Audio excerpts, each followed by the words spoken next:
El día que nadie me esperó para comer. Ese día no hubo reloj que me advirtiera. Tampoco hubo llamada. Ni siquiera un mensaje. Caminé por la vereda con una bolsa de pan caliente entre los brazos. Mis manos, arrugadas pero firmes, sostenían con cariño las marraquetas recién salidas del horno. El mismo pan que siempre les gustó, el que hacía crujir la mesa cada domingo al mediodía. Era una tradición. Nuestra pequeña tradición. La micro se había atrasado, sí, pero eso pasaba siempre. Sabía que llegar 15 o 20 minutos más tarde no cambiaría nada. Después de todo, en esta casa la comida no comenzaba hasta que yo servía el arroz. Al llegar a la reja, noté algo extraño. El auto de mi hijo no estaba.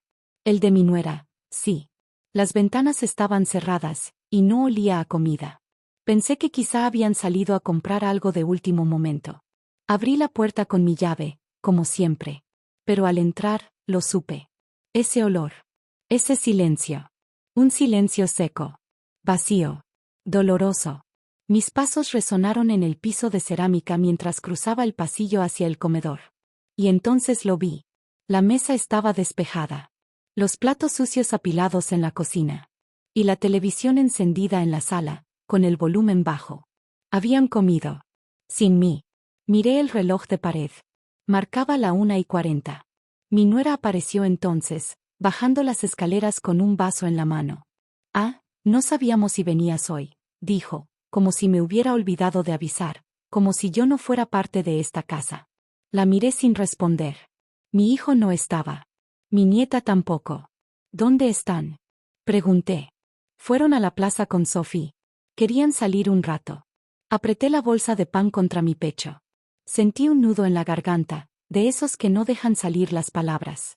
Caminé hacia la cocina, abrí el refrigerador y vi que no quedaba ni una porción del estofado. Ni una. Como si no hubieran pensado en mí. Como si ya no existiera. Me senté sola en el comedor. Saqué una marraqueta de la bolsa y la partí con las manos. Tenía hambre, sí. Pero el estómago se me había cerrado. Y el alma también. Ese fue el primer día. El día en que no me esperaron para comer. Y yo, sin saberlo, había dejado de ser bienvenida en mi propia familia. Me quedé ahí sentada, con la marraqueta a medio comer, mientras el reloj seguía marcando una hora que ya no me pertenecía. No lloré. A mi edad, una aprende a no hacer escándalos por cosas pequeñas. O al menos, eso es lo que nos enseñan. Pero esto no era pequeño. Era apenas una grieta. Pero las grietas en el alma son más peligrosas que las del concreto. Porque no se ven, pero te terminan derrumbando por dentro.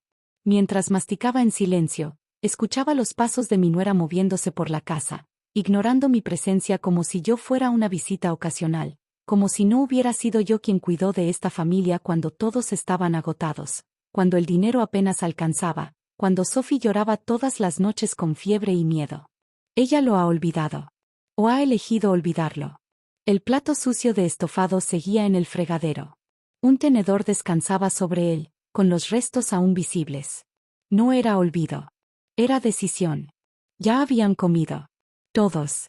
Y no hubo ningún plato extra reservado para mí. Recordé, de pronto, todas las veces que yo esperé. Esperé a mi hijo cuando era joven y salía tarde del colegio. Esperé a mi esposo, que en paz descanse, cuando se quedaba en sus silencios largos y ásperos. Esperé a mis nietos cuando les preparaba sopaipillas y llegaban tarde porque estaban en el parque. Siempre esperé. Porque amar es eso, tener la paciencia de estar presente incluso cuando el otro se retrasa. Y ahora, ni una espera para mí. ¿Quieres que te caliente algo? Preguntó mi nuera desde el pasillo, sin acercarse, sin mirarme. No, gracias, le dije. Y me sorprendió el tono calmo de mi voz. Ella asintió, como si se quitara un peso de encima. Como si me hubiera ofrecido algo solo por cortesía, esperando que dijera que no. El sonido del microondas empezó a sonar. No era para mí. Ella se estaba calentando una taza de leche. Para ella. Para mí, no. Decidí levantarme y subir a mi pieza.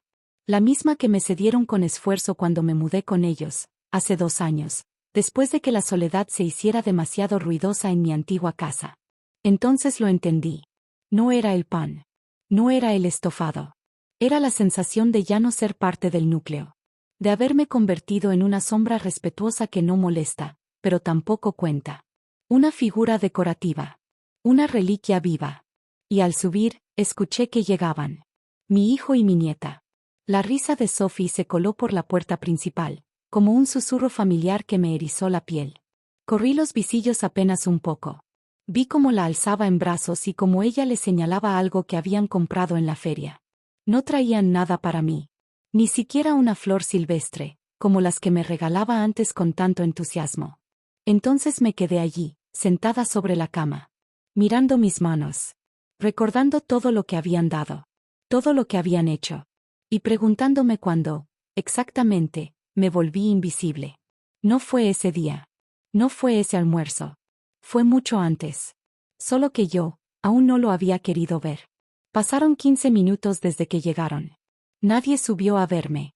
Nadie golpeó la puerta para preguntar cómo me sentía o si había comido. Y yo tampoco bajé. Estaba sentada en el borde de la cama, con la espalda recta y las manos entrelazadas sobre las piernas. El sol de la tarde entraba por la ventana y dibujaba una línea cálida sobre la alfombra. Ese tipo de luz que siempre invita a la conversación. A la sobremesa. A la risa. Pero en mi pieza solo reinaba el silencio. Un silencio lleno de preguntas que nadie estaba dispuesto a responder. Desde arriba escuchaba fragmentos de sus voces. ¿Dónde dejaste la mochila? Sophie, no pongas los zapatos ahí. Mamá, ¿puedo ver la tablet? Todo sonaba normal. Demasiado normal. Como si yo no existiera. Y entonces me invadió una idea tan absurda como dolorosa. ¿Qué pasaría si me enfermara en este momento? Si me desmayara, si dejara de respirar, ¿lo notarían? Bajé lentamente. Ya no por hambre, sino por necesidad de confirmar algo. Pero no me anuncié. Caminé como quien ya ha dejado de hacer ruido, como quien se siente huésped en su propia historia. Desde el umbral del comedor, me quedé mirando. Mi hijo tenía el celular en la mano, riendo por algo que alguien le había enviado. Sophie estaba tirada en el sillón, con la tablet encendida. Y mi nuera, de espaldas a mí, revolvía algo en la olla. «Voy a hacer tallarines mañana, ¿les parece?», dijo ella. Mi hijo asintió, sin levantar la vista. «¿Mamá, y la abuela?», preguntó Sophie de pronto, sin apartar la vista de la pantalla. Me quedé quieta, esperando la respuesta. La explicación. «Debe estar durmiendo, hija», respondió mi nuera, con ese tono que usan las personas cuando quieren cerrar un tema rápido. Como si yo fuera una carga de la que es mejor no hablar mucho. «Ah», dijo Sophie. Y siguió jugando. Me tragué la rabia. Pero más que rabia, era tristeza. Una tristeza tan honda que parecía no tener fondo. Decidí salir. No dije nada. Tomé mi cartera, mis llaves, y salí a caminar. No tenía rumbo. Solo necesitaba aire. Recorrí 3 cuadras sin pensar. Miraba las casas vecinas, los jardines florecidos, los árboles doblados por el viento. Y entonces recordé algo. Hace apenas unos meses, mi hijo me pedía que no me fuera sola. «Mamá, avísame si vas a salir», me decía. Ahora, ni siquiera notaban que no estaba. Me senté en una plaza. Un banco cualquiera. Observé a unas niñas jugando a la cuerda, riendo a carcajadas. Una mujer mayor paseaba a su perrito con un andar lento y seguro. Y ahí lo entendí. Lo que duele no es que la familia cambie. Lo que duele es que no te avisen que ya no te necesitan. Que hagan el duelo de tu ausencia mientras aún estás viva. Yo había dejado de ser parte de su mesa.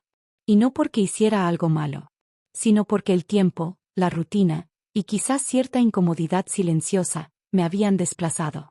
Y nadie lo dijo. Nadie lo nombró. Simplemente, un día dejaron de esperarme para comer. Y otro día, dejarían de avisarme sus planes. Y luego, quizás dejarían de decirme mamá. Me quedé ahí, en la plaza. Vi cómo la luz del día se apagaba lentamente. Y por primera vez en mucho tiempo, no sentí la urgencia de volver. La tarde fue cayendo sin apuro. Y por primera vez en años, yo tampoco tuve apuro. Me quedé en esa banca de plaza mirando cómo la vida seguía sin mí. Cómo las familias se reunían. Cómo los abuelos jugaban con sus nietos, algunos tomados de la mano, otros sentados sobre el pasto contando historias que hacían reír. Y pensé, no soy menos que ellos. No soy invisible. Solo he estado donde no me ven. Porque me acostumbré a no hacer ruido. A no molestar. A agradecer cualquier migaja, aunque llevara años sirviendo el pan entero. Recordé la primera vez que me mudé a esa casa. Fue por insistencia de mi hijo. No quiero que estés sola, mamá, me dijo. Y yo, que aún dudaba, cedí con la esperanza de seguir siendo parte de algo. Y durante un tiempo, lo fui. Pero poco a poco las sillas se fueron reordenando. Las decisiones se tomaban sin mi voz. Y mi presencia pasó de ser bienvenida, a ser tolerada. Educadamente ignorada. Yo también fui culpable. Sí. Porque me hice pequeña para no incomodar. Porque dije está bien cuando no lo estaba.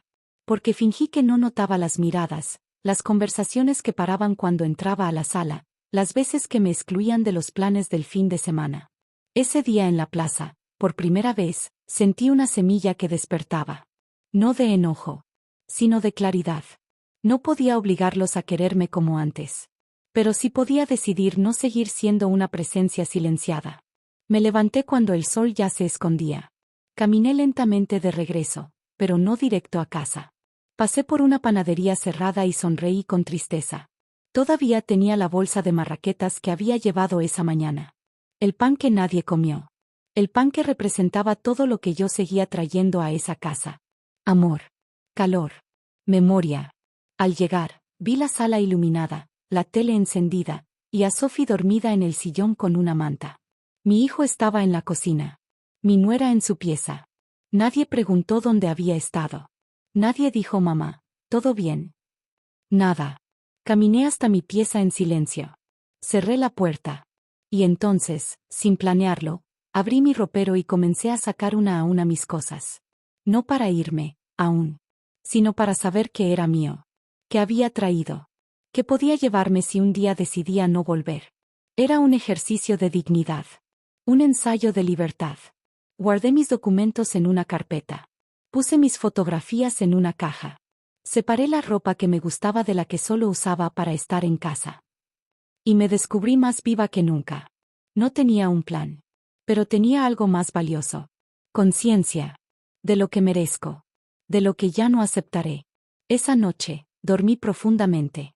Y al día siguiente, por primera vez en años, decidí no bajar a preparar el desayuno. Dejé que el silencio hablara por mí. Dejé que ellos notaran lo que era estar sin mí. Y así, comenzó todo. A la mañana siguiente, el reloj marcaba las 8:17 cuando escuché movimiento en la cocina. Durante años, a esa hora, ya tenía el pan tostado listo, la leche caliente, las frutas servidas, y el jugo de naranja recién exprimido. Lo hacía sin que nadie me lo pidiera. Lo hacía por amor. Pero ese día, no bajé. Me quedé sentada al borde de la cama, como si esperara algo que no sabía poner en palabras. No era una rebelión. Era una prueba. Quería ver si alguien notaba mi ausencia, no solo física, sino emocional. Escuché a Sophie preguntar, ¿la abuela no está? Y a mi nuera responder, debe estar durmiendo. No la despiertes. Otra vez esa frase. Debe estar durmiendo. Como si mi sueño fuera más cómodo que mi presencia. Como si la idea de que yo no esté, fuera preferible. No me dolió. Me dolía antes. Pero ahora solo me confirmaba algo que ya empezaba a comprender. Mi lugar en esa casa había cambiado. Y tal vez, era momento de que cambiara también mi lugar en la vida. Me vestí con calma.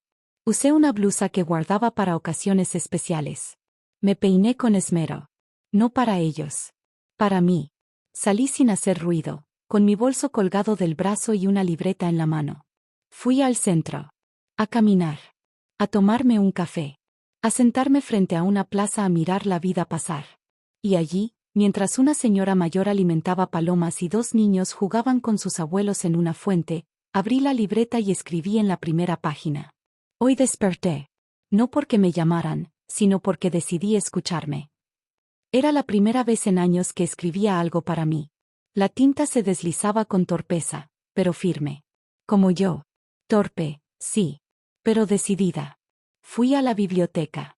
Saqué una novela que había querido leer desde hacía años. Pasé por una cafetería donde una joven me ofreció asiento y me preguntó si quería azúcar en el té. Y por primera vez en mucho tiempo, sentí que importaba. Que existía. No por ser la madre de alguien, ni la abuela de otra persona, sino por ser yo. Volví a casa después del mediodía. No había nadie. Sobre la mesa del comedor había un plato de tallarines, cubierto con papel aluminio. Y al lado, una nota. Por si tenías hambre. Los calentás en el micro. Lucía. La leí sin sentir nada. Era un gesto mecánico. Un acto por compromiso. Calenté los tallarines. Comí sola. Sin prisa. Y me permití un lujo que nunca me había dado. Dejar el plato en el fregadero sin lavar. Quería ver si alguien notaba que yo también podía dejar de cumplir. Subí a mi cuarto. Me senté frente al espejo. Me miré. Y en ese reflejo no vi a una mujer derrotada. Vi a una mujer que, después de muchos años, empezaba a recordar quién era. Ese mismo día, llamé a una antigua amiga con la que no hablaba hace meses. Alicia, ¿cómo estás? María. Qué sorpresa, pensé que te habías olvidado de mí. No, mi querida. Me había olvidado de mí misma, pero ya estoy volviendo. Ella rió. Me invitó a tomar once el sábado. A su casa. Acepté sin dudarlo. Ese sábado no me iban a esperar para comer en casa. Y por primera vez, eso no me dolía. Porque yo, empezaba a esperarme a mí misma. El sábado llegó con cielo despejado y un sol tibio que acariciaba las manos como una promesa. Me levanté temprano. Planché mi blusa favorita, esa con flores pequeñas que a Sophie le encantaban cuando era más chica. Me peiné el cabello con cuidado, me puse perfume. No para agradarles. Para recordarme que todavía sabía cuidarme. Mi hijo me miró desde el umbral de la cocina. ¿Vas a salir?, preguntó, mientras se tomaba un café. Lo miré. Por un momento, dudé si responder con evasivas, como había hecho tantas veces. Pero no. Ya no. Ese tiempo había terminado. Sí, tengo una invitación a tomar once. Con Alicia, dije con voz serena. Él asintió, sorprendido. Ah, qué bien. Pensamos que ibas a almorzar con nosotros. Le sonreí, sin ironía. ¿Pensaron? Qué curioso. Hace una semana ni siquiera sabían si iba a venir. Su cara se tensó por un momento. No dije más. No hacía falta. Las palabras, cuando son verdad, pesan aunque se digan con suavidad. Tomé mi bolso, mi libreta, y salí. Caminar bajo ese cielo me hizo bien. Era como si cada paso confirmara lo que ya intuía, que estaba recuperando algo que no debía haber soltado jamás. Alicia me recibió con un abrazo cálido, de esos que no necesitan palabras. Su casa olía a canela y a recuerdos compartidos. La mesa estaba servida con esmero. Pan casero, mantequilla, mermelada de frutilla, y té de hojas. Hace tiempo que no te veía tan, tú, me dijo, mirándome a los ojos. Es que estuve viviendo en puntillas. Y eso cansa, le respondí. Charlamos durante horas. Reímos, lloramos un poco. Me contó de su huerta, de sus nietos, de cómo había decidido volver a estudiar cerámica a los 67 años. Y yo sentí algo extraño. Una mezcla de admiración y envidia sana. Porque ella había elegido su vida. Y yo, me había dejado vivir por la vida de otros. Al volver a casa, la encontré en silencio. Ya no me dolía. El silencio de otros deja de doler cuando el tuyo empieza a hablar con firmeza. Mi hijo estaba en la sala. Me miró al entrar. ¿Te divertiste? Sí, respondí sin detalles. Esperó unos segundos, como si quisiera decir algo más. Mamá, el otro día, lo de no esperarte para comer, no fue con mala intención. Lo miré con una tristeza que ya no pedía nada. Lo sé. Pero, ¿sabes qué es lo más triste? Que no se necesita mala intención para herir a alguien. A veces, solo basta la costumbre. Él bajó la mirada. No dije más. No buscaba disculpas. Solo dejar en claro que yo también existía. Esa noche, me senté en mi pieza con la libreta en las manos. Escribí en la segunda página. Hoy no pedí permiso. Hoy viví. Y eso, para una mujer que ha pasado su vida esperando, es un acto de revolución. Cerré el cuaderno y sonreí. Ya no me importaba si me esperaban para comer. Porque, al fin, había empezado a esperarme a mí misma, en cada desayuno, en cada decisión, en cada pedacito de vida. Y eso, era el verdadero comienzo. Los días que siguieron fueron como una marea suave. Nada abrupto. Nada ruidoso. Pero poco a poco, Todo se fue reacomodando. Yo seguía viviendo bajo el mismo techo, sí. Pero ya no vivía con la misma postura. Ya no bajaba la cabeza. Ya no me desvivía por encajar en una rutina que no me contemplaba. Comencé a salir más seguido. A visitar lugares que había dejado de frecuentar. A reencontrarme con amistades de antes, con sabores que extrañaba, con silencios que ya no dolían. Incluso me inscribí en un taller de pintura que daban en el Centro Cultural los jueves por la tarde. Para personas mayores, decía el afiche. Pero yo no me sentía mayor. Me sentía nueva. En una de esas clases, pinté una casa pequeña, con ventanas abiertas y una silla vacía en el jardín. La profesora me preguntó si era mi casa. Y sin pensarlo, respondí. No. Pero me gustaría que lo fuera. Me senté muchas tardes a mirar esa pintura. Y sin darme cuenta, comenzó a crecer en mí la idea de un futuro distinto. No uno solitario, sino uno elegido. Una tarde, mientras barría el patio trasero, escuché a mi nuera decir por teléfono. No, ella está bien. Sale más ahora. Hace sus cosas. Casi no la vemos. Y lo dijo con alivio. Como si yo, de pronto, hubiera dejado de ser un peso. No me dolió. Al contrario. Fue la confirmación de que mi silencio ya no se sentía como ausencia, sino como libertad. Ese mismo día, comencé a escribir una carta. No una despedida. Una declaración. Queridos. No se preocupen. No me he perdido. Me he encontrado. Y aunque no sé aún si me iré pronto o si seguiré aquí un tiempo más, quiero que sepan algo. He dejado de vivir esperando ser esperada. Porque descubrí que la vida no se trata de donde te sientas en la mesa, sino de si la mesa, al menos, te hace un lugar. No la entregué. Aún no. La guardé en mi libreta, junto a las otras páginas donde había ido sembrando mi nueva voz. Una noche de lluvia suave, mientras tomaba té en la cocina, Sophie se me acercó en silencio. Abuela, ¿por qué ya no comes con nosotros? La miré. Y con ternura, le acaricié el cabello. Porque estoy aprendiendo a comer conmigo misma, mi amor. Y eso, también es importante. Ella no entendió del todo. Pero me abrazó. Y en ese abrazo supe que, a pesar de todo, algo bueno había sembrado. Una semilla que tal vez, con los años, ella también sabrá reconocer. Esa noche escribí en la última página. Hoy no me esperaron para comer. Y está bien. Porque por fin, yo me espero a mí misma. Me recibo, me escucho, me sirvo lo que merezco. Y si un día me voy, no será por rabia. Será por amor. Amor a esta nueva mujer que, sin que nadie lo notara, ha vuelto a casa. Cerré la libreta. La puse bajo la almohada. Y dormí tranquila. Afuera, la casa seguía su ritmo. Las voces iban y venían. Pero dentro de mí, por fin, todo estaba en su lugar.